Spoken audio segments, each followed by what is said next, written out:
चलो, जय जिनेन्द्र। जय जय जिनेन्द्र। जिनेन्द्र, जय जिनेन्द्र। आज का लेक्चर शुरू करेंगे।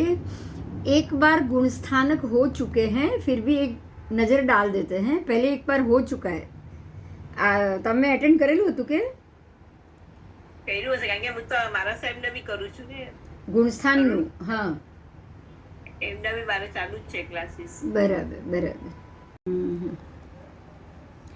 12 गुण स्थान है।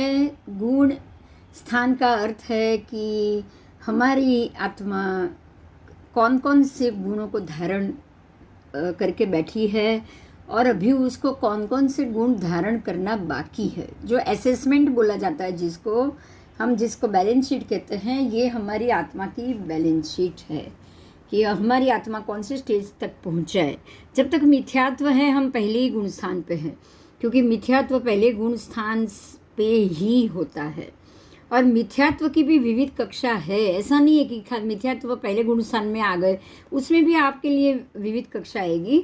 जैसे कि मिथ्यात्व गुण स्थान में जीव का मार्गानुसारी जीवन, सदाचार, सद्विचार, सत्शास्त्र, श्रवण रुचि, त्याग, वैराग, दानशील आदि गुण की शुरुआत भी उसमें हो सकती है। और सबसे पहला उसका जो डार्क स्टेज है वो है घोर मिथ्यात्व, अव्यवहार राशि की। अभी तक वो निगोद में है, सूक्ष्म निगोद में है, बादर निगोद में भी वो ना आया हो, अक्षर का अनंतवा भाग जितना ही उसका ज्ञान प्रकट हुआ हो, ऐसी निगोद की कक्षा को भी गुणस्थान में मिथ्यात्व ही आएगा। फिर उसका दूसरा जो स्टेज है, वहाँ व्यवहार राशि में उसने प्रवेश किया है। जो अभी तक वो सूक्ष्म निगोद में था, अव्यवहार राशि में था, वहाँ काया से, मन तो है ही नहीं, काया से उसने बहुत सारे कष्ट को सहन किया किया किया किया, कितने भव लिए जन्म मरण किया। और उसके कारण उसके थोड़े बहुत भी कर्म या अवस्था थोड़ी बहुत भी घटी होगी, तो अब वो व्यवहार राशि में प्रवेश करेगा। तो व्यवहार राशि में तो वो आया, तो व्यवहार राशि में बादर निगोद आएगा। सूक्ष्म निगोद है तब तक वो अव्यवहार राशि में है, अब बादर निगोद में उसने प्रवेश किया, तो अब वो व्यवहार राशि में आया। सूक्ष्म निगोद बादर निगोद में बहुत फर्क है। सूक्ष्म निगोद को हम देख ही नहीं पाएंगे, बादर निगोद आप देख सकते हो। बादर निगोद ऐसी है जो लील शेवाड़, तो बादर निगोद में आ गए मतलब ये पृथ्वी में आ गए, आप लोगों को दिखने में आ गए, बराबर।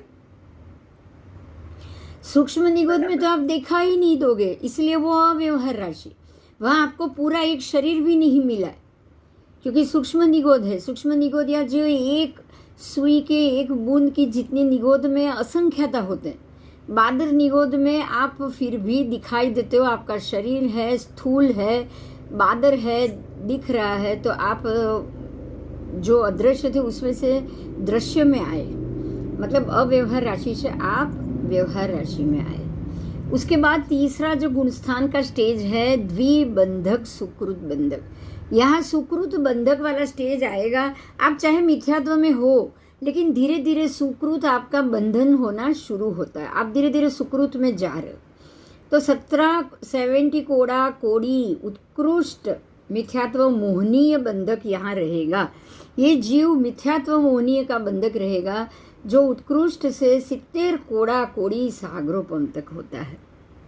और यहाँ भी बहुत सारे भव जाते, जरूरी नहीं सबको उत्कृष्ट मिले, किसी किसी को जघन्य थोड़ा सा कम भी मिल सकता है, लेकिन ये है मिथ्यात्व मोहनीय का, उत्कृष्ट मिथ्यात्व मोहनीय का बंधक। भवाभिनंदी यहाँ जीव होता है। भवाभिनंदी का मतलब ये है कि उसको भव प्रिय लगता है, भव के अंदर उसको मज़ा आता है, आनंद आता है, और वो उसी के अंदर रचा हुआ रहता है, तो उसको भवाभिनंदी कहा गया है। और ये 70 कोड़ा कोड़ी उत्कृष्ट मिथ्यात्व मोहनीय का बंधक है। अब उसके बाद जो चौथा स्टेज है, वो स्टेज है चर्मावर्त।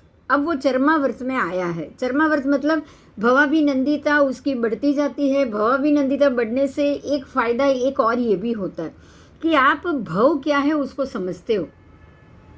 मुझे भव अच्छा लगता है तो मनुष्य अच्छा, ज़्यादा अच्छा लगेगा, ये सोचोगे कि नहीं, बताओ। सोचेंगे। मनुष्य भव ही अच्छा है, सुख कर मिल सकता है, पुण्य कमा सकते हो, आराम से जिंदगी जी सकते हो, दूसरे भव की तो कोई गिनती ही नहीं है। ऐसा इतना तो समझ में आ जाएगा ना, भवाभिनंदी बनोगे तो भवाभिनंदी बनने से ये बड़ा फायदा है कि आपको जो नीचे कक्षा के जीवों की जो भवों की गिनती है, आपको वहां से बाहर निकलने का मन करेगा। समझ में आया? उसमें से बाहर आने का मन करे, मनुष्य भव मिले, संज्ञा बुद्धि मिले, धीरे धीरे परमात्मा क्या है, वैराग्य क्या है, मोक्ष क्या है, ये जानने को मिले, तो ये भवाभिनंदी हुआ कि नहीं? अब वो ये सोचेगा मुझे और अच्छा भव मिले, सोचेगा कि नहीं सोचेगा? सोचेगा। आज अभव्य जीव भी ये सोचता है कि भगवान की भक्ति करूंगा तो मुझे इनके साथ रहूंगा तो मुझे देवलोक मिलेगा, नौ ग्रहवेग तक वो जा सकता है, जबकि उसका मोक्ष तो होना ही नहीं है। मोक्ष के लिए तो वो मानता ही नहीं है। लेकिन फिर भी भगवान, उनको पता है ये भव में मोक्ष जाने वाले लोगों की बात, तो वो सुनेगा कि नहीं सुनेगा? सुनेगा। लेकिन फिर भी मोक्ष, अरे ये तो बोलते हैं कोई मोक्ष वोक्ष नहीं होता ही नहीं है, मुझे जाना ही नहीं, मुझे तो यही संसार अच्छा लगता है, वहां जाके खाली बैठे रहने से क्या फायदा, ऐसा भी तो सोचता होगा ना वो। हाँ। यही कारण है कि अभव्य जीव भी भवाभिनंदी होता है, उसको अलग अलग भव में जाना, उत्कृष्ट भव में जाना, अच्छे भव में जाना अच्छा लगता है। ठीक है, हाँ, वो मोक्ष की इच्छा नहीं करता है, ये अलग बात। उसके बाद चरमावर्त में अब आएगा, चरमावर्त में जब जीव आएगा तो भव्य जीव का ही चरमावर्त में प्रवेश होगा। ये ध्यान देने वाली बात। अगर जीव भव्य नहीं है तो उसके लिए चरमावर्ती नहीं। भव्य जीव है, वो सोच रहा है कि अब मुझे अंतिम भव की मुझे आराधना करनी है, अब मुझे अगले ही भव में मोक्ष जाना है, मैं अब यहाँ वापस आना नहीं चाहता। ऐसा भव्य जीव जिस दिन सोचेगा, मोक्ष अभिगामी बनेगा, तब वो चरमावर्त में प्रवेश करेगा। चरमावर्त में भव्य जीव का प्रवेश द्विबंधक, क्रमशः अपुनर्बंधक, मार्गाभिमुख, मार्गपतित। अगर वो मार्गाभिमुख भी हो रहा है और मार्ग से गिर भी रहा है, पतित भी हो रहा है, वापस वो सास्वादन में जाएगा, मिथ्यात्व गुण स्थान में चला जाए, तो ये उसकी जगह है मिथ्यात्व से बाहर निकलने की। मिथ्यात्व से वो बाहर निकलने की कोशिश कर रहा है, मार्गाभिमुख हो रहा है, अपूर्ण बंधक तक वो पहुंच चुका है। अब वहां से वो सीधे उपशम गुण स्थान पे आ गया, क्योंकि अंदर कहीं ना कहीं उसने सारा अपना राग द्वेष दबा दबा के रखा हुआ है। तो यही कारण है कि अंदर पड़े हुए मिथ्यात्व गुण स्थान का फिर से उसको उदय आ जाएगा, वहां से वो मार्ग पतित होगा सीधे सास्वादन गुण स्थान, और फिर वापस मिथ्यात्व पे आ जाएगा। या फिर जीव, ध्यान दीजिए, जरूरी नहीं सबके सब गिरे, जरूरी नहीं। यहाँ से जीव आगे बढ़े, आगे बढ़ने के बाद मार्ग अभिमुख हो जाए और श्रेणी मानना शुरू करे। समझ में आया? हाँ, उसके बाद मार्गानुसारी जीवन, सदाचार, सद्विचार, रसिक, सत्शास्त्र, श्रवण रुचि, त्याग, वैराग, दान, शील, तप, भाव आदि गुणवान। तो अब ये आदि अगर उसके अंदर गुण बढ़ गए तो जाहिर है वो सातवीं गुण श्रेणी से ऊपर चढ़ने वाला ही है और सीधा ही जाएगा, अगर कर्मबंध ना पड़ा हो, सत्ता में मिथ्यात्व का उदय ना हो, सत्ता में मिथ्यात्व ना पड़ा हो और उसकी उदीर्णा ना हो, मिथ्यात्व हो ही नहीं अंदर, तो सीधा उसी भव में मोक्ष जाएगा ना। हाँ, उसी समय वो गुणों को धारण करेगा, खोलेगा। तो ये प्रकार से मिथ्यात्व गुण स्थान की 5 अलग अलग कक्षा बताई है, और इन 5 विविध कक्षाओं में से एक के बाद एक अगर आप 5वीं कक्षा में पहुंच गए तो जरूर आप उसी भव में, चौथे में पहुंच गए, चरमावर्त में आ गए तो भी उसी भव में मोक्ष। ठीक है, तो आप चौथी कक्षा में आ गए तो आपको उसी भव में मोक्ष मिलेगा। इसके बाद यहाँ से पहला गुण स्थान है। अब जीव दूसरे गुण स्थान सास्वादन पे तो ऊपर से गिरेगा तो पड़ेगा, नीचे से अगर उसको चढ़ना है तो वो सीधे तीसरे पे ही चढ़ेगा। ठीक है, नीचे से उसको चढ़ना है तो तीसरे से चढ़ेगा, दूसरे पहले से सीधा तीसरे पे चढ़ेगा। और तीसरा गुण स्थान है जिन धर्म के प्रति ना राग ना द्वेष, बिल्कुल नारियली द्वीप के मनुष्य जैसा वो होगा। अब नारियली द्वीप के जो मनुष्य हैं उसको तो खाली नारियल के अलावा और कोई स्वाद ही नहीं पता होगा क्या? नहीं, वो खाली नारियल ही का स्वाद जानता है, क्योंकि नारियली द्वीप है और कुछ मिल नहीं रहा है, सिर्फ नारियल पानी मिल रहा है। तो वो ना राग ना मतलब ना स्वाद, बिल्कुल स्वाद विहीन है ना। खाने का नखरा तो उसको होगा नहीं, ना किसी चीज पे गुस्सा आएगा। तो ऐसे वो बिल्कुल न राग न द्वेष वाला तीसरे गुण स्थान में जब होगा तब उसको मिश्र गुण स्थान में इसीलिए कहा जाएगा क्योंकि यहाँ उसको समकित प्राप्त होगा। यहाँ उसको समकित तो प्राप्त हो चुका है, लेकिन वो भी 4-5 स्टेज का है, तो वो भी पहले स्टेज का है, तो साथ में मिथ्यात्व भी अभी भी है, इसीलिए इसको मिश्र गुण स्थान बोले। क्योंकि यहाँ सम्यक दर्शन भी उसको हुआ है और मिथ्यात्व भी अंदर पड़ा हुआ है। अब दोनों चीज साथ में होगी तो उसको मिश्र ही कहा जाएगा ना। यस, तो इसीलिए ये मिश्र गुण स्थानु है। उसके बाद वो चौथे गुण स्थान पे जाएगा, या तो वो चौथे जाएगा, नहीं तो यहाँ से वापस नीचे गिरेगा। देखो आपको यहाँ एरा बताया है, वापस तीसरे से पहले में आ सकता है, ऐसा नहीं हुआ नहीं आ सकता। पहले भी जो गिरा था तभी भी तीसरे से ही पहले में आया था। तो तीसरे में बहुत बार मिश्र में आप ज़्यादा नहीं रह सकते, मिश्र में सिर्फ अंतर्मुख रह सकते हैं। वापस आपको नीचे आना पड़ेगा, मिश्र में आप ज़्यादा समय नहीं रहोगे, क्योंकि या तो कभी मिथ्यात्व भारी होगा या सम्यक दृष्टि भारी होगा। अगर संकित भारी हो गया तो आप चौथे में चले जाओगे। कहाँ जाओगे? चौथे में चले जाओगे।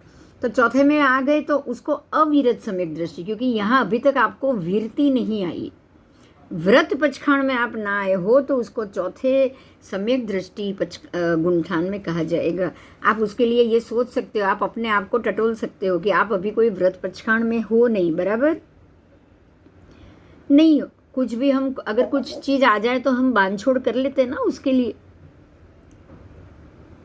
हाँ, बांध छोड़ कर रहे हैं, तो श्रावक के भी व्रत में हम अभी श्रावक के भी व्रत में नहीं है, तो उसको आप ये कह सकते हो कि अभी हम अविरति सम्यक दृष्टि, क्योंकि परमात्मा पे विश्वास है, भगवान पे विश्वास है, उसकी बात हमें समझ में आती है, उसके पास तो हमें जरूर जाना है। ये सब चीज है ना, मोक्ष तो हमें चाहिए, मोक्ष पाने की भी इच्छा है, संसार अच्छा नहीं लगता, ये सारी चीज आ गई है। अगर आई है तो आप अविरति सम्यक दृष्टि गुणठान पे जरूर हो, ठीक है। और यहाँ आप रह सकते हो, बहुत समय तक रह सकते हो, और ये अच्छा है, मिश्र से ये ज़्यादा अच्छा है। मिश्र में तो मिथ्यात्व का कभी कभी पलड़ा भारी हो जाएगा, और सम्यक दृष्टि का कभी कभी, समकिति का कभी कभी पलड़ा हल्का भी हो सकता है, भारी भी हो सकता है, लेकिन दोनों हल्का भारी रहने से आपको कोई एक दृष्टिकोण नहीं मिल सकता, ठीक है। लेकिन अविरति सम्यक दृष्टि के में एक बहुत अच्छी बात यह है कि अब आप मिथ्यात्व की सूक्ष्मता, अब सूक्ष्मता में मिथ्यात्व आ गया है, मतलब 10% 20% ज़्यादा सम्यक दृष्टि आ गया। समझ में आया? हाँ। इसके बाद तीसरे गुण स्थान के बाद जीव जाएगा, अगर मिथ्यात्व बढ़ गया तो पहले पे, अगर सम्यकत्व बढ़ रहा है तो आप चाहे अविरति हो लेकिन सम्यक दृष्टि चौथे पे गए। अब चौथे से वापस अगर आपका गिरना हुआ, चौथे से यदि गिरना हुआ तो आप सीधे सास्वादन जाओगे। कहाँ जाओगे? सास्वादन जाओगे, क्योंकि चौथे से आप सीधा पहले पे नहीं जाओगे।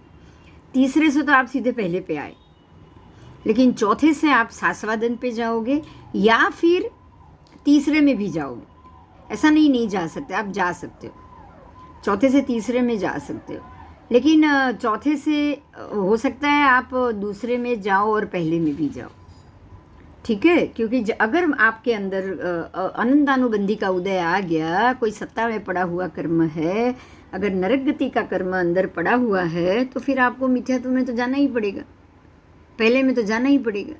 नरक तिर्यंच गति पहली गुणठान से ही होती, नरक गति या तिर्यंच गति। अब जाने के बाद अगर आपको सम्यक दर्शन आ जाए, ये अलग बात, दोनों में। लेकिन ये गति में जाना है तो उससे पहले आपको मिथ्यात्व का उदय आएगा ही आएगा। ठीक है, ठीक है। हाँ, आगे आओ। सम्यक दर्शन है तो देव और मनुष्य के अलावा आप दूसरी दो गति में नहीं जाओगे। लेकिन अगर मिथ्यात्व है तो नरक और तिर्यंच के अलावा आप और कहीं जाओगे भी नहीं। हाँ, अभवी जीव और ये है, अगर पुण्य बढ़ा लिया तो ही आपको मनुष्य और देव मिले। पुण्य पे भी तो भार होता है ना। जितने भी अभवी जीव है वो मिथ्यात्व गुणठान पे ही है, लेकिन पुण्य ज्यादा बांधते हैं ना, चारित्र का भी पालन करते हैं कि नहीं करते? करते हैं। तो पुण्य बढ़ा लेने से आप अच्छे भव में जाओगे, या फिर सम्यक दृष्टि पाने से जाओगे। बोलो आपको कैसे जाना है? सम्यक दृष्टि पाके जाना है। पुण्य बढ़ाने से हमको नहीं जाना, हमको सम्यक दृष्टि पाके ही उधर, क्योंकि पुण्य बढ़ा के जाओगे खत्म कर दोगे, वापस जीरो के जीरो। ऐसा नहीं करना है। अब उसके बाद आया चौथे से आप जा रहे हो पांचवें में। तो पांचवें देश वीरत गुण स्थान है। यहाँ आप अंतर मुहूर्त से लेके देशों पूर्व करोड़ तक रह सकते हो। कितना लंबा समय है, समझ में आया? हाँ। पूर्व करोड़, उतने समय तक आप यहाँ रह सकते हो। पर देश वृत्ति से जब तक व्रत में नहीं जाओगे, आप यहाँ से नहीं निकलोगे। यहाँ सूक्ष्म व्रत है। सूक्ष्म व्रत मतलब एकदम थोड़ा व्रत। जैसे हम ऐसा व्रत लेंगे कि भाई दवाई ववाई ये सब ना हम विदेशी खाएंगे, ना ही हम नॉनवेज वाली या ऐसी कोई दवाई नहीं खाएंगे। लेकिन जब हॉस्पिटल में जाओगे तब क्या इंक्वायरी कर रहे हो? डॉक्टर से पूछ रहे हो? नहीं पूछ रहे हो, क्योंकि तब तो आप बोल रहे हो कि भाई साझे मान दे छूट। तो ये देश वृत्ति हुआ, ये देश वृत्ति हुआ। ठीक है, तो देश वृत्त में हम बहुत सारी छूट छाट ले लेते हैं। समकित सहित 12 व्रत, समकित सहित अगर आपने 12 व्रत लिए हैं तो 13 अरब 54 करोड़ 94 करोड़ 12,27,202 विकल्पों में से 1 अथवा 2 अथवा 3 विकल्पों का प्रतिज्ञा पूर्वक पालन करना, संयम की रुचि वाला आंशिक चारित्र पालन करने के लिए कटिबद्ध होना। ये देश वीरत का मुख्य फंडा है कि आप अगर इतना करोगे तो आप जरूर देश वीरत पे हो। ठीक है, आओ आगे जाए। अब प्रमद सर्ववीरत मतलब सर्ववीरती, लेकिन फिर भी प्रमाद, फिर भी यहाँ नाम का उनको कीर्ति यश प्रतिष्ठा का मोह आ जाए, दूसरे कार्यों में पड़ जाए, संसार के लोगों के सुख के कार्य में पड़ जाए। बहुत सारे महात्मा हैं जो ज्योतिष विद्या में पड़ जाते हैं, लोगों की तकलीफों दूर करने के लिए पढ़ते कि नहीं? बहुत सारे महात्मा हैं जो बहुत सारी दूसरी ऐसी चीज़ों में पड़ जाते हैं जो उनका संसार बढ़ाने का कारण बन जाए। होता है ना? होता है। तो उनको प्रमत्त कहा गया है, मतलब अपनी जो क्रियाएं हैं उसमें अप्रमत्त होके वो क्रियाएं करने की जगह वो क्रियाओं को छोड़ दे तो प्रमत्त हो गए ना। प्रमादी, प्रमत्त का मतलब है प्रमादी।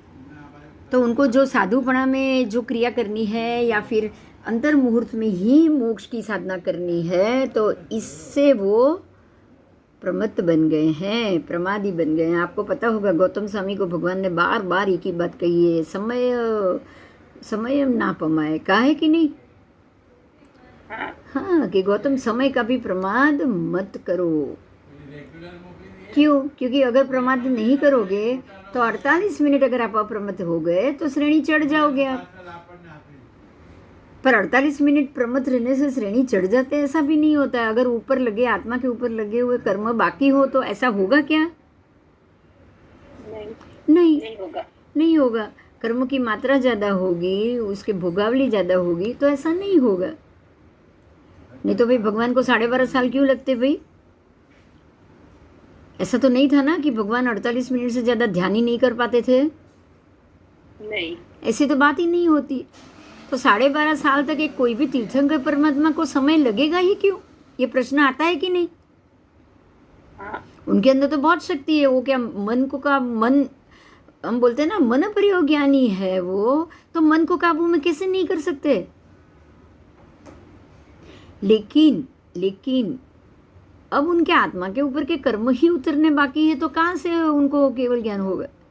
ये भी तो कारण होता है ना। हाँ, हाँ, खाली प्रमत्त कारण नहीं है।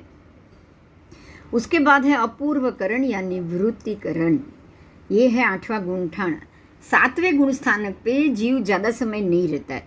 48 मिनट के अंदर वो प्रमत्त गुण स्थान से नीचे गिरेगा ही गिरेगा, प्रमत्त गुण पे आएगा। अप्रमत्त पे वो 48 मिनट से ज़्यादा नहीं रहता। तो 48 मिनट के अंदर प्रमत्त गुण ठाने पे वापस जाना। क्यों? क्योंकि अभी उनको मोक्ष होना बाकी है, घाती कर्म का क्षय होना अभी बाकी है। समझ में आ गया? हाँ, हाँ, तो अब अप्रमत्त से वो अगर श्रेणी मान रहा है 48 मिनट में, तो कहाँ जाएगा? 8वें गुणठाने। और 8वां गुणठाने का नाम है अपूर्वकरण। अपूर्वकरण मतलब निवृत्ति काल करण। अब निवृत्त होना है। अब ये सारी स्थिति से, ध्यान की स्थिति से, ये सबसे निवृत्त होना है। तो निवृत्त तभी होंगे ना जब केवल ज्ञान होगा। बिना केवल ज्ञान के तो ये निवृत्त नहीं हो पाएंगे। तो इसके लिए इनको ये निवृत्तिकरण करते करते, ये निवृत्तिकरण करना ही अपूर्व बात है। क्या है? जो पहले नहीं किए। अपूर्व बात। अपूर्व है। अपूर्व का मतलब जो पूर्व में किया ही ना हो। आप ये चीज तक पहली बार पहुंचे हो तो उसको क्या कहा जाएगा?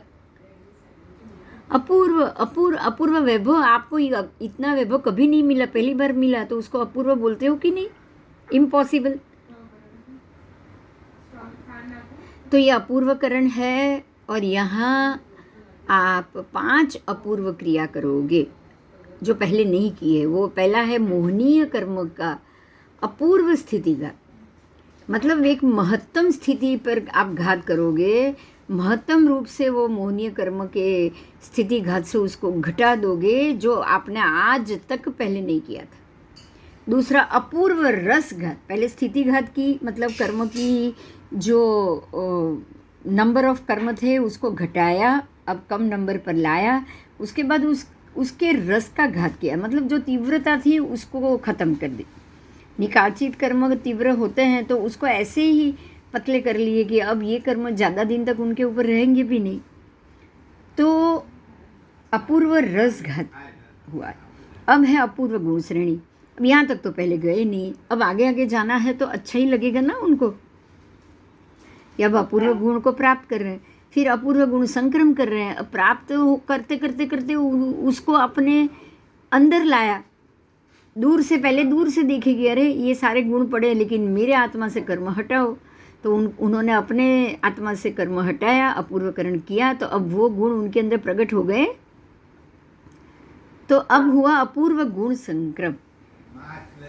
उसको आप संक्रम कहोगे कि ये आपने इसको संक्रमित किया। अपूर्व स्थिति बंद। अब आपने स्थिति बंद की, स्थिति घात, रसघात, ठीक है। और अब स्थिति बंद मतलब अब आपने अपूर्व स्थिति का बंद किया। अपूर्व स्थिति में क्या आ सकता है? या तो तीर्थंकर नाम आ सकता है, या तो फिर ज्ञान की उपार्जन की स्थिति आ सकती है ना। या फिर सम्यक दर्शन में कोई क्षायिक समकित या ऐसा कोई बड़ा धोरण आ सकता है। क्षायिक समकित अगर आपने बांध दिया, सत्ता में आ गया, तो अब आपको दूसरे तीसरे भव में मोक्ष होगा ना, होगा। अभी आपने क्षायिक समकित का स्थिति बंद की, आपने उसको सत्ता में पड़ा हुआ खोला नहीं है। अगर सत्ता में पड़ा हुआ खोलते तो उसी भव में आपका मोक्ष हो जाता है, चरम भवी होते। ठीक है, तो ये है आपका 8वां गुण स्थान अब यहाँ से आप 9वें में जाओगे, अनिवृत्तिकरण या बादर संप्राय।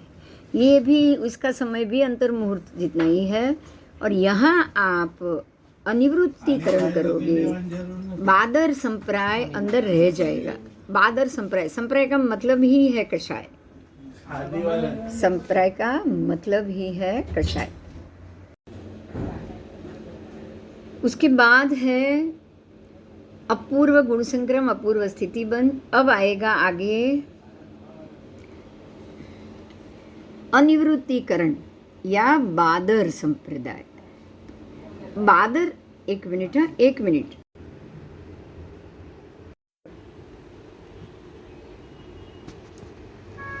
तो ये अपूर्व गुण श्रेणी है क्योंकि यहाँ अपूर्व गुण संक्रम होते हैं। अपूर्व गुण संक्रम मतलब जो हमने पहले कभी नहीं किए ऐसे, ठीक है। तो ये इसीलिए अपूर्व श्रेणी है क्योंकि आप यहाँ से अपूर्व कर्म करोगे, अपूर्व रसघात करोगे, अपूर्व गुण श्रेणी चढ़ रहे हो, अपूर्व गुण संक्रम कर रहे हो और अपूर्व स्थिति का बंध भी हो रहा है। इसलिए ये अपूर्व 5 अपूर्व क्रिया होती है, इसलिए ये अपूर्वकरण या निवृत्तिकरण गुण स्थानक कहा गया है। इसके बाद है जो 9वां गुण स्थानक है वो है अनिवृत्तिकरण या बादर संप्राय। अब यहाँ बादर संप्राय में क्या हो रहा है? संप्राय का मतलब है कषाय। अब बादर कषाय है, सूक्ष्म नहीं है। कहीं बोलने में आ गया, कहीं गुस्से में आ गया, तो एक बार हो गया, वो बादर संप्राय यहाँ आएगा। मोह क्षयक या उपशम कारक, क्षपक या उपशामक, मतलब 2 प्रकार के आएंगे, या तो क्षपक का आएगा संप्राय या उपशम का आएगा।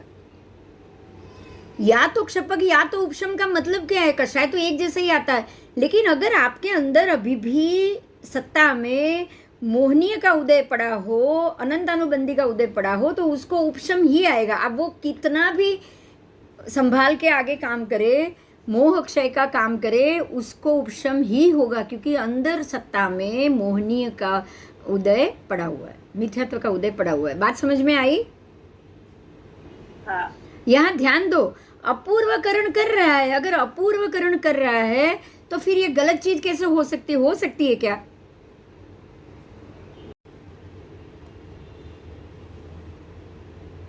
ये है मोह क्षयक या उपशम कारक क्षपक। या तो क्षपक होगा या उपशमक होगा। अब क्षपक और उपशमक में मतलब कि जो व्यक्ति जो क्रिया कर रही है उसमें कोई गलती नहीं हो रही है, मतलब उसमें एक में तीव्रता से करे और बाकी मंद भाव से करे, ऐसा नहीं है। वो श्रेणी चढ़ रहे, मगर इनको तकलीफ वहाँ होती है कि अंदर पड़ा हुआ दबा हुआ मोहनीय कर्म जब जाग जाएगा, अभी सत्ता में पड़ा है, अब सत्ता में पड़ा है, ये श्रेणी मांडी है, अब ये केवली के लिए बैठे हैं, तो अंदर पड़ा एक भी कर्म तो बाकी रहना नहीं चाहिए ना। नहीं। यही कारण है कि इनको मोहनीय का उदय आ जाएगा, मिथ्यात्व मोहनीय का उदय आ जाएगा, और मिथ्यात्व के कारण अनंत अनुबंधी का उदय आने के कारण वो वापस पहले गुण ठाणे में चले जाए। इसीलिए अब यहां से वो कौन सी श्रेणी पकड़ेंगे? उपशम श्रेणी। समझ में आया? अंदर अगर सत्ता में फिर से अनंत अनु का उदय बाकी है, कोई कर्म भोगना बाकी है, तो ये उपशम श्रेणी चढ़ेंगे। और अगर इनको अभी अंदर कोई कर्म बाकी नहीं है मोहनीय का, तो ये क्षपक श्रेणी चढ़ेंगे। यहीं से ही तय होगा कि अब इनको कौन सी श्रेणी जाना है। ठीक है, तो ये 9 से ये तय होता है। आओ, उसके बाद सूक्ष्म संप्राय 10वां गुण ठाना है। यहाँ संप्राय लोभ कषाय बहुत छोटा रह चुका है, बहुत थोड़ा रह चुका है, सूक्ष्म मात्रा में है। अब ये आगे जाएंगे तो जिनको सूक्ष्म संप्राय के बाद अंदर एक भी कर्म बाकी ना हो, वो सीधे यहाँ से जाएंगे 12वें गुण ठाणे में, ये 11वें में नहीं जाएंगे। बात समझ में आई? लेकिन जिनका श्रेणी से गिरना है, जिनका अभी उपशम अंदर दबाया हुआ कर्म पड़ा है, मिथ्यात्व मोनीय का या अनंत उदय का, तो वो सीधे यहाँ से 11वें गुंठन में जाएंगे। पहले तो उपशांत मोह में तो जाना पड़ेगा ना, ये 10 से तय होता है। 10 से या फिर 12वें में जाओ तो समझ लो क्षायिक समकिति है, अब ये श्रेणी चढ़ जाएंगे। लेकिन अगर आपका उपशांत किया हुआ है तो आप यहाँ से 11वें में जाओगे, ठीक है। 11वें में गए आप, उपशम श्रेणी है, मोह का अनुदय होगा। अनुदय मतलब उदय हुआ नहीं अभी तक, अब होगा। समझ में आया? अब होगा, क्योंकि सत्ता में पड़ा था, आपने उसको खींच के बाहर लाया। अब उसका उदय होगा। छद्मस्थ वितराग अंतर्मुहूर्त के बाद अवश्य नीचे पतन होगा। ये अंतर्मुहूर्त के अंदर अंदर ही यहाँ से अवश्य में गिरेंगे। और गिरेंगे तो गिरने के बाद ये जैसे जैसे इनके एक के बाद एक श्रेणी पे उतरते जाएंगे, उतरते, अगर अनंतानु का उदय है तो सीधे मिथ्यात्व पे ही जाना है। तो सास्वादन में कुछ समय रुकेंगे और फिर वापस मिथ्यात्व में चले जाए। बराबर? आओ,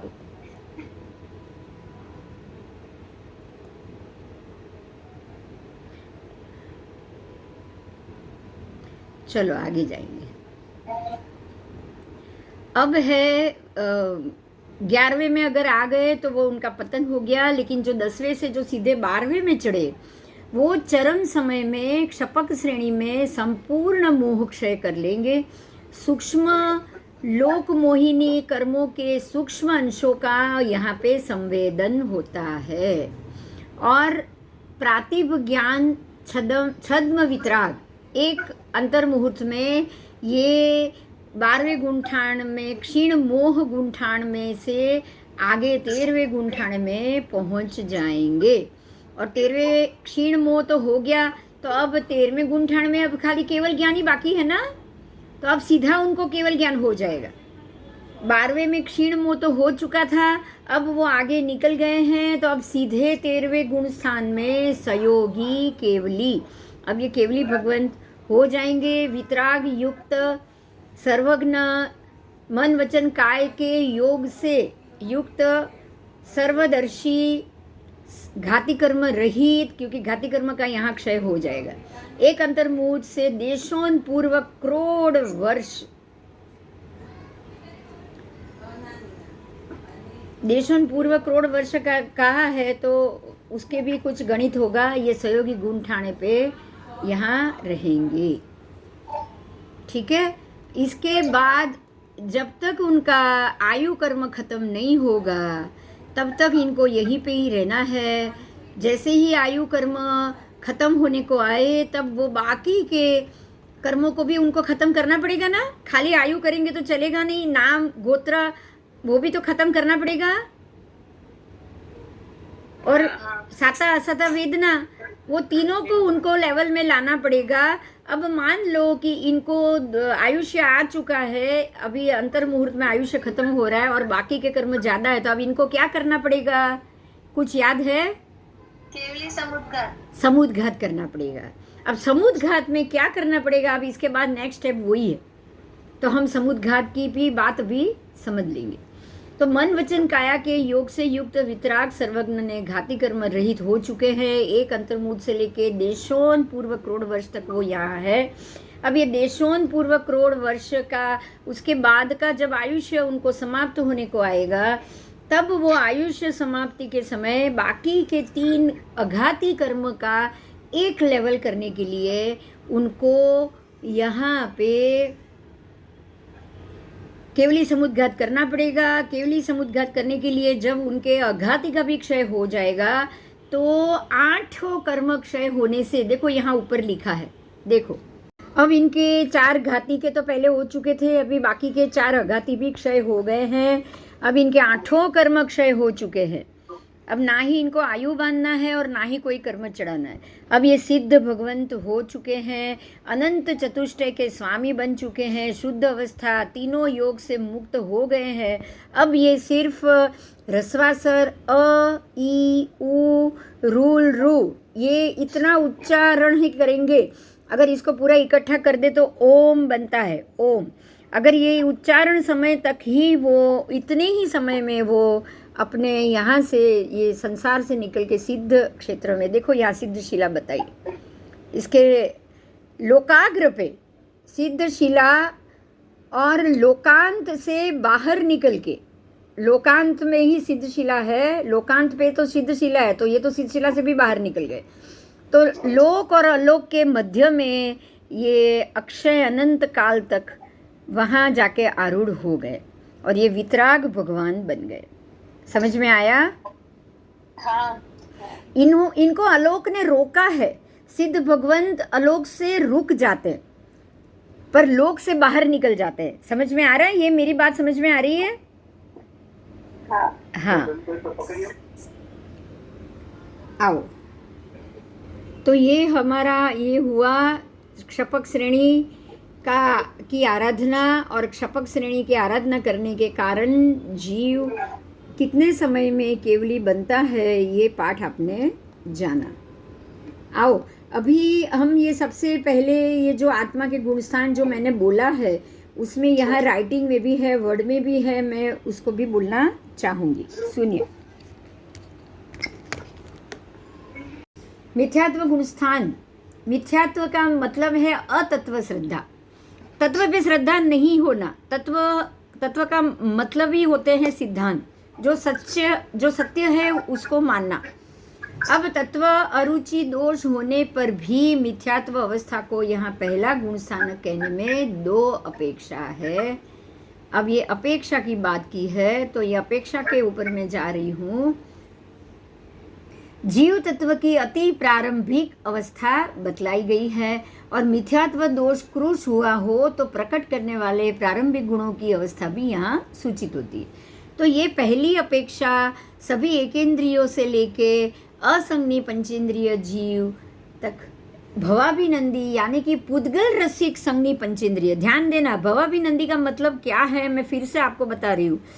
पुद्गल रसिक, जिनको शरीर अच्छा लगे, जिनको भव लेना अच्छा लगे, जिनको अच्छे भव लेना अच्छा लगे, वो अच्छे भव अच्छी चीज मिलने के कारण ही उत्तरोत्तर उसको अच्छा चाहिए, उसको बुरा नहीं चाहिए। उससे वो पुण्य करेगा, ये करेगा, पुण्य करते करते करते कहाँ उसका मन बदल जाएगा ना उसको पता भी नहीं चलेगा। समझ में आ रहा है? એટલે આ ટાઈપના જીવોને ભવાભિનંદી કહેવાય। भवाभिनंदी का मतलब ये है कि जिसको उत्तम सुख, उत्तम शरीर, उत्तम पुण्य चाहिए। अब उत्तम पुण्य चाहिए तो उत्तम पुण्य लोगे, उत्तम लोगों के बीच में बैठोगे तो कभी कभी ये भी तो चर्चा होगी ना कि भाई वैराग्य किसको कहते हैं, तीर्थंकर परमात्मा कौन है, गणधर भगवान कौन है, सच्चा ज्ञान क्या है, कभी भी बातचीत होगी कि नहीं होगी? होगी। तो ये भवाभिनंदीपना ही उनको वहां तक लेके जाएगा। अगर भव्य जीव है तो मोक्ष, और अभव्य जीव है तो वापस भटकेगा वो, लेकिन उसको सुख तो उसको भी चाहिए। हाँ। अभव्य जीव सिर्फ चारित्र की आराधना करता है, क्यों? देवगति चाहिए। तो भवाभिनंदी को भव तो अच्छे ही चाहिए ना कि बुरे भव चाहिए उसको? वो बोलेगा निगोद मिलेगा चलेगा, ये तो पॉसिबल नहीं है। नहीं। तो भवाभिनंदी ही आपको यहाँ से बाहर निकालने का कारण बने। ठीक है? तो भवाभिनंदी का मतलब यही है कि पुद्गल रसिक, मुझे अच्छा शरीर मिले, मैं शरीर की सेवा में ही लगी रहूं, मेरा शरीर क्रूश नहीं होना चाहिए। आयम बिल करने से चमड़ी सूख जाती है तो वो मुझे नहीं करनी है, ऐसे लोग सोचते हैं ना। कठोल खाने से पेट में गड़बड़ होती है, पेट दुखता है, ये सोच के भी बोलो लोग पर्यूषण में खाना खाएंगे। बहुत से लोग होंगे जो खाएंगे कि कठोल माफक નથી આવતું, નથી બોલતા? બોલે છે। હા, એટલે ફ્રૂટની છૂટ લેશે, આની છૂટ લેશે ને એના માટે જ। હા, કેળાની, લીંબુની, બધાની લીંબુ, છૂટ કેળા, સુકવણીના શાક, હા, બધાની છૂટ લેશે। કેમ કે કઠોળ માફક નથી આવતું। હવે કઠોળ માફક તમને કઠોળને માફક કરવું જ નથી કારણ કે તમને પૂતગલ રસિક છો, તમારે પેટ બગાડવું નથી. પેટ નથી બગાડવું. ખાલી કઠોળ શું કામ ખાવ છો? જોડે ઘઉં બી ખાઓ, ભાત બી ખાઓ. ભાત ચોળા રસો વધારે લઈને ખાઓ. ચાલે કે નહીં? ચાલે. ચાલે. વડીનું શાક ખાઓ. દાળો તો સારી જ છે, પ્રોટીન છે. રસાવાળું વડીનું શાક કરીને ખાઓ. એટલે ઘણી વસ્તુ છે. કઠોળ જ ખાવી છે એવું નથી. કેર કુમટિયા સાંગરીનું શાક, કેટલી બધી વસ્તુઓ છે. સુકવણીમાં પાપડનું શાક. तो પછી એટલે એવું નથી कि તમે નથી ખાई सकते, आप खा सकते हो, लेकिन आपको खाना नहीं है. क्यों? आप अपने शरीर को संभालना चाहते हो. समझ में आया? हाँ. यही वजह है. तो ये वजह का कारण ही ये भवाभिनंदी कहे जाएंगे. ठीक है. तो ऐसे पंचेंद्रिय जीव गृहित होते हैं. दूसरी अपेक्षा से वितराग सर्वज्ञ श्री तीर्थंकर भगवान महावीर के वचन की श्रद्धा ना पाए हुए मोक्षाभिलाषी और संसार से उद्विग्न हुए मार्गानुसारी जीव. अब संसार से जिसको वैराग्य आ गया है उनको भी तो काम आ जाएगा ना, बहुत अच्छा हो जाएगा ना उनके लिए.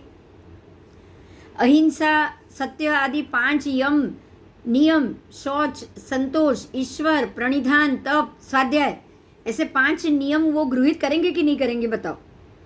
करेंगे. करेंगे. तो ये सारी चीज ही आपको मिथ्यात्व से बाहर निकाल सकती है. समझ में आया? हाँ.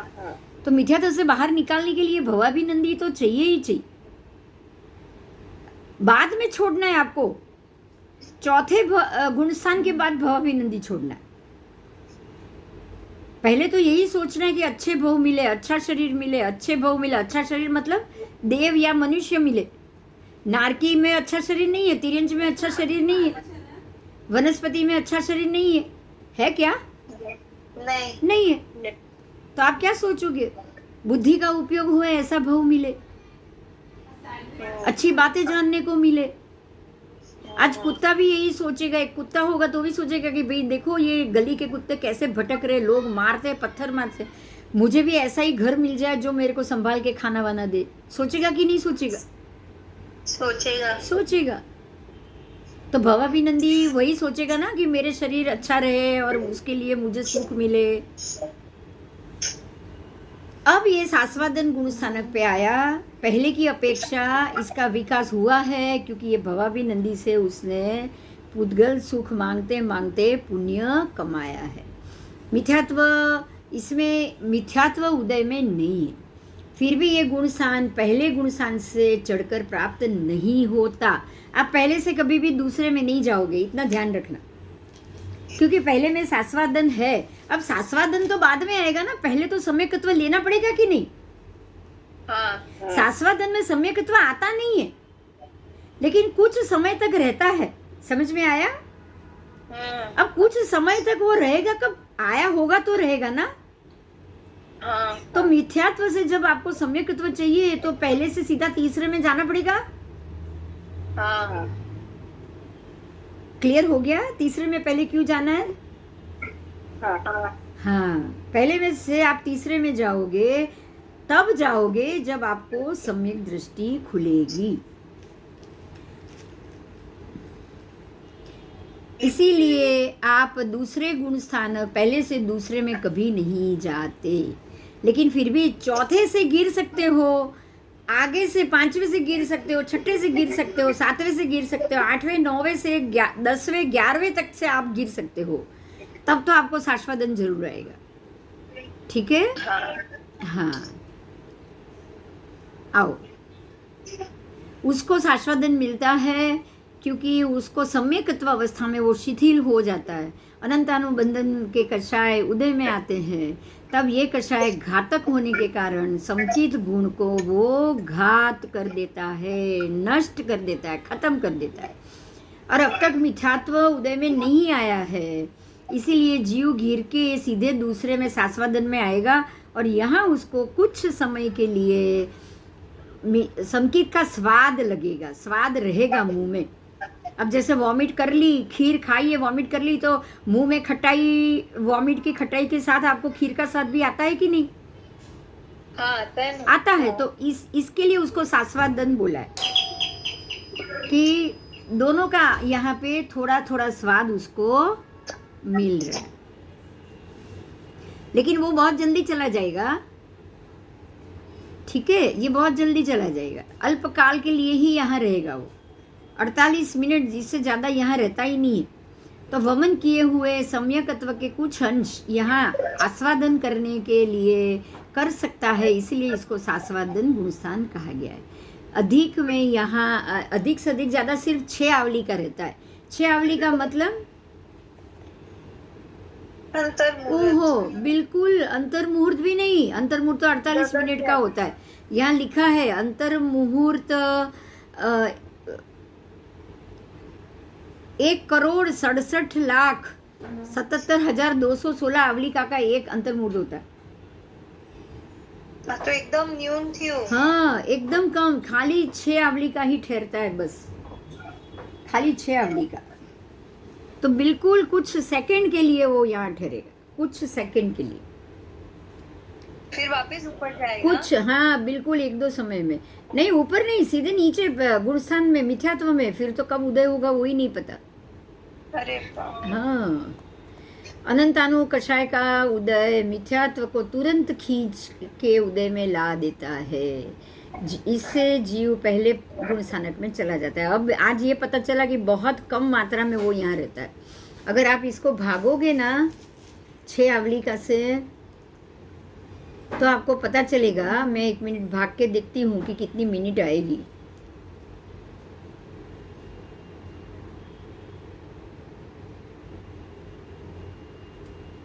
अड़तालीस से आटली तो 6 કેટલી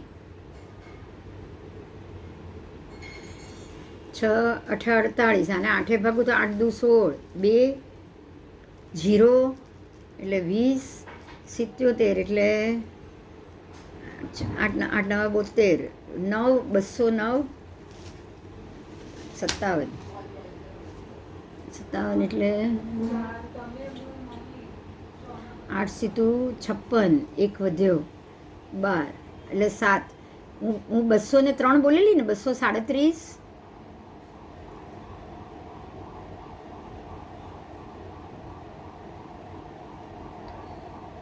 આઠ 8 237 એટલે 20 37 1 એટલે 20,371. 20,371 4 20,371 બોલી હતી ને, એટલે હવે 2,03,071 હતા, એટલે 700 ને 8 પછી 40 705.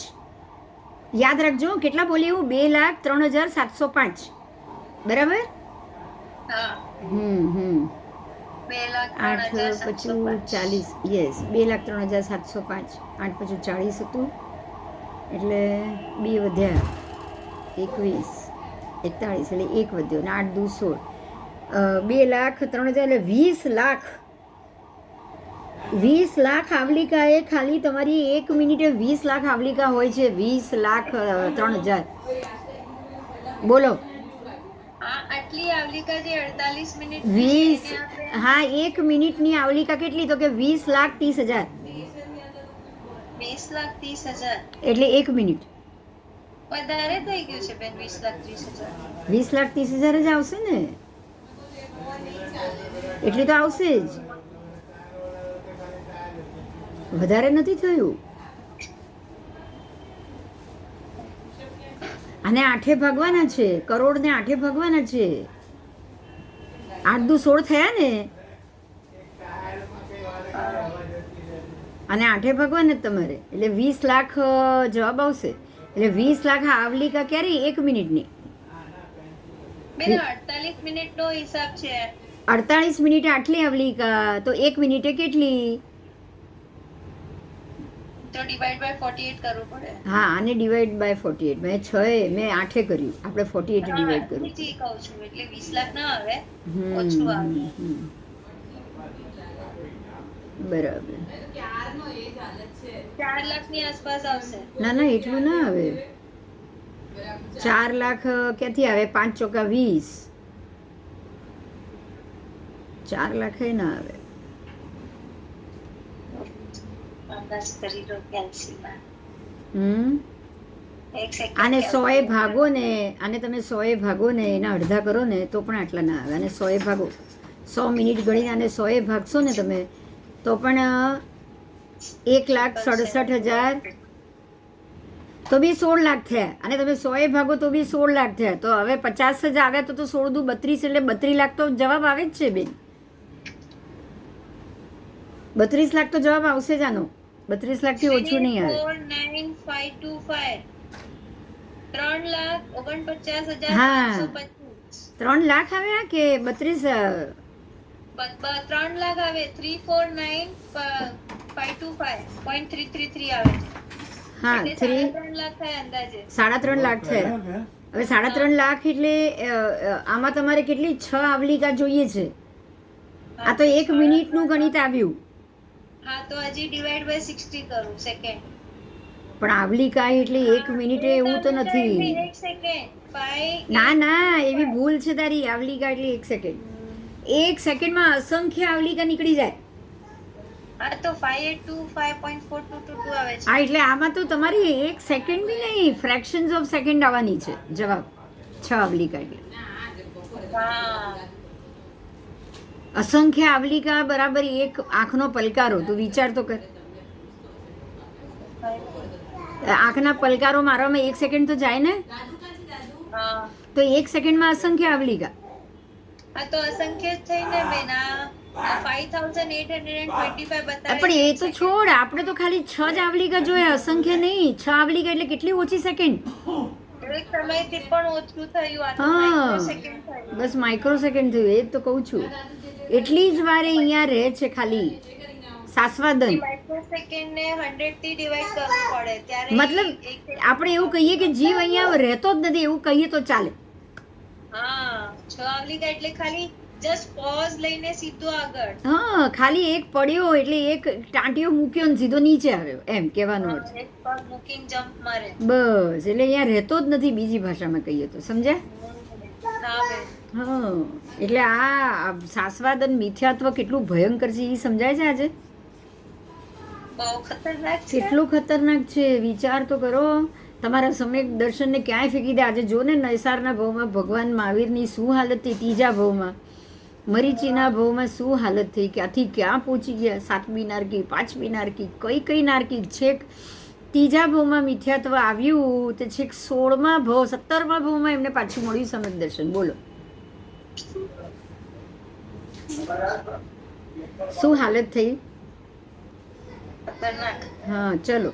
अनंतानु कषाय मिथ्यात्व को तुरंत उदय में खींच के ले आता है और जीव पहले गुण स्थान में चला जाता है। अब तीसरे गुण स्थान की बात की है, वो है मिश्र गुण स्थान।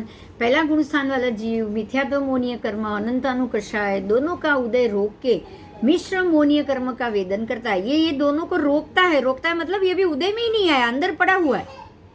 अब जो चीज हाँ सत्ता में ही पड़ा हुआ है, जो उदय में नहीं आया उसको तो वो कुछ कर नहीं सकता,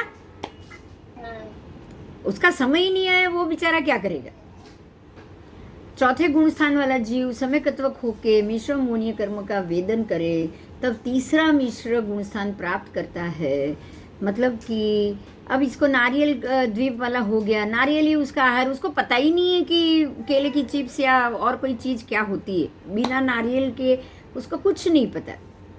तो तत्व पे रुचि अरुचि उसको कुछ भी नहीं है, तत्व अच्छे हैं, तत्व पे रुचि करनी चाहिए, तत्व क्या है अतत्व क्या है उसको कुछ पता ही नहीं। उसको मिश्र गुण स्थान कहा गया है कि भाई जो मैं नहीं मानता जैन क्या हिंदू क्या मुझे कुछ नहीं पता, ऐसा अगर कोई बोलेगा तो आप क्या समझोगे उसको कुछ पता ही नहीं, उसको रुचि भी नहीं, उसको जानना भी नहीं है, होता है ना ऐसा। हाँ। उसको मिश्र गुण स्थान कहा गया। ठीक है, अभी 3 गुण स्थान तक रखे अभी कि आगे करना है, करेंगे तो चलेगा। 6:30 हो चुके इसलिए पूछ रही हूँ। हाँ तो रेवा तो बेन। हाँ રહેવા દઉં। હા તો હવે આપણે સોમવારે ક્લાસ લઈ લઈશું, બરાબર।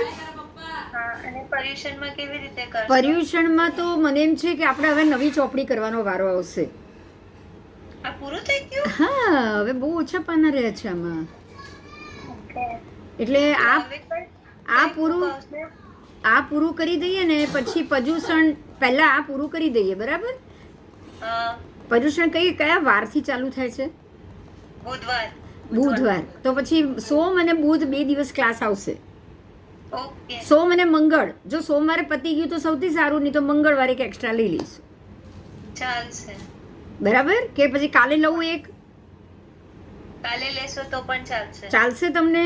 આ કાલે હા, તો કાલે કેટલા વાગ્યાનો ટાઈમ રાખવો છે બોલો? Same time. સેમ ટાઈમ 5 વાગ્યાનો કે 4 વાગ્યાનો? કોઈ પણ ચાલશે, 4 કે 5. તો 4 રાખીએ અત્યારે. 4 રાખું? 4.5? હા ચાલશે. 4 નો રાખીએ, ચલો પછી જોઈ લઈએ કેવી રીતે, બરાબર? હા, જે હશે હું લખી દઈશ, મને બી અનુકૂળતા જોઈ લઉં છું, પછી હું લખી દઉં છું. તો કાલે આપણે એક લઈ લઈએ ને તો થોડું સારું રહે. ઓકે હા ઓકે. હા અને પછી એકાદ આવશે, પછી પર્યુષણમાં નવી ચોપડી હવે પછી કરશું, પર્યુષણ પછી કરશું, બરાબર? હા હા હા બેન મારે આપથી કામ છે તો હમણાં 10 મિનિટ પછી ફોન કરું. હા હા હા કરો. ઓકે જય જિનેન્દ્ર. જય જી. જય